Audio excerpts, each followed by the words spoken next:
kembali lagi bersama saya Irwan dengan program Renungan Setiap Hari. Dengan kesempatan saat ini kita kembali belajar dari kebenaran firman Tuhan.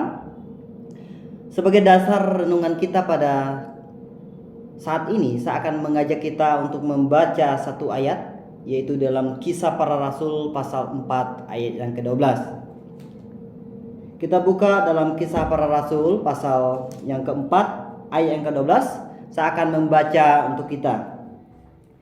Dan keselamatan tidak ada di dalam siapapun juga selain di dalam Dia. Sebab di bawah kolong langit ini tidak ada nama lain yang diberikan kepada manusia yang olehnya kita dapat diselamatkan.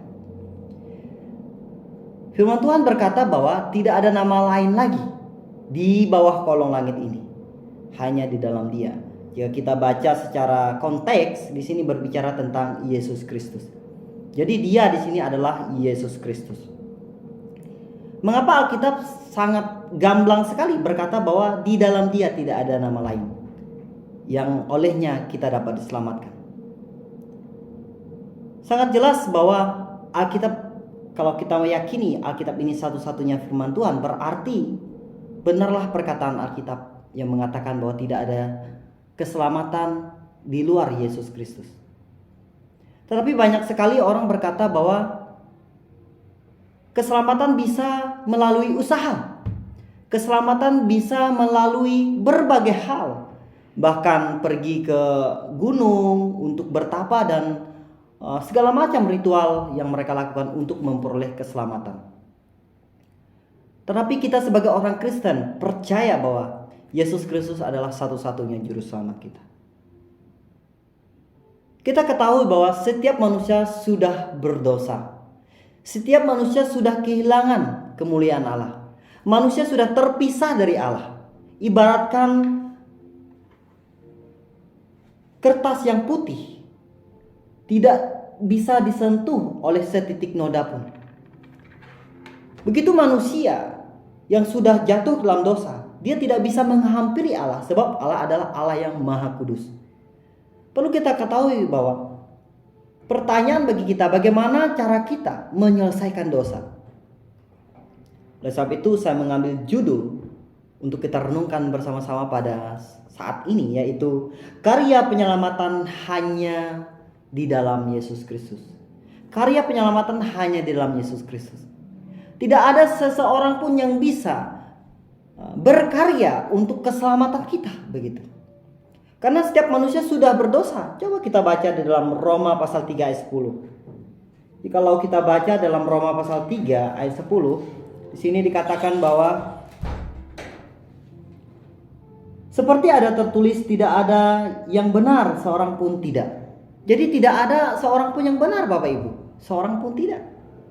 Ini Alkitab menyatakan bahwa satu orang pun yang ada di dunia ini tidak ada yang benar, begitu. Ya jelas kita yakin dan percaya bahwa kita sebagai manusia adalah orang yang berdosa. Nah, oleh sebab itu kita tahu bahwa Alkitab jelas mengatakan bahwa jalan keselamatan hanya di dalam Yesus Kristus. Jika kita tarik ke belakang lagi, kita melihat bagaimana orang-orang yang ada dalam perjanjian lama diselamatkan. Orang-orang yang ada dalam perjanjian lama diselamatkan, mereka hanya percaya dan bertobat kepada juru selamat yang akan datang.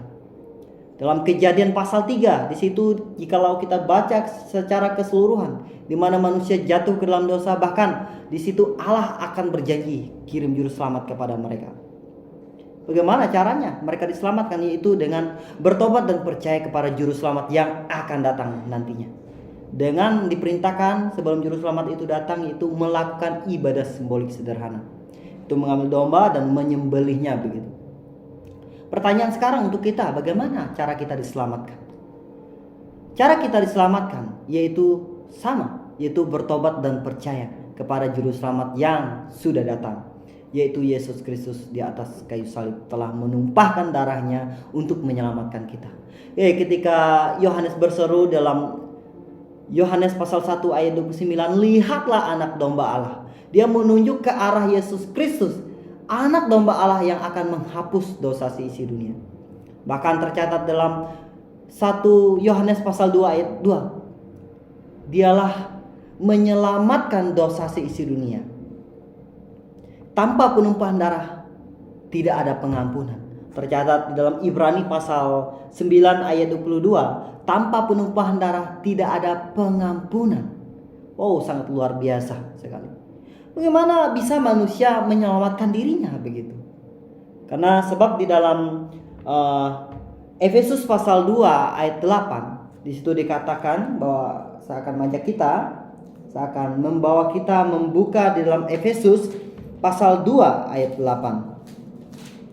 Efesus pasal 2 ayat 8 dikatakan di situ bahwa sebab karena kasih karunia kamu diselamatkan oleh iman, itu bukan hasil usahamu, tetapi pemberian Allah. Itu bukan hasil usaha kita Bapak Ibu Saudara-saudari, tetapi itu pemberian Allah. Oleh sebab itu, karya penyelamatan di dalam Yesus Kristus itu akan teraplikasikan kepada kita ketika kita bertobat dan percaya kepada Dia. Ayat Alkitab sangat jelas mengatakan di dalam Roma pasal 10 ayat 9. Kita baca di ayat 9 dan ayat yang ke-10. Kita baca dalam Roma pasal 10 ayat 8, 9 sampai 10. Tapi kita baca di ayat yang ke-9 dan ke-10 saja. Sebab jika kamu mengaku dengan mulutmu bahwa Yesus adalah Tuhan dan percaya dalam hatimu bahwa Allah telah membangkitkan Dia dari antara orang mati, maka kamu akan diselamatkan. Karena dengan hati orang percaya dan dibenarkan, dan dengan mulut orang mengaku dan diselamatkan. Oh, sangat jelas ketika kita mengaku bahwa Yesus Kristus adalah juru selamat kita dalam hati kita, maka kita akan diselamatkan. Ya, sekian kebenaran firman Tuhan yang dapat kita renungkan bersama-sama. Di lain waktu kita bisa berjumpa lagi untuk merenungkan kebenaran firman Tuhan. Salam Maranatha.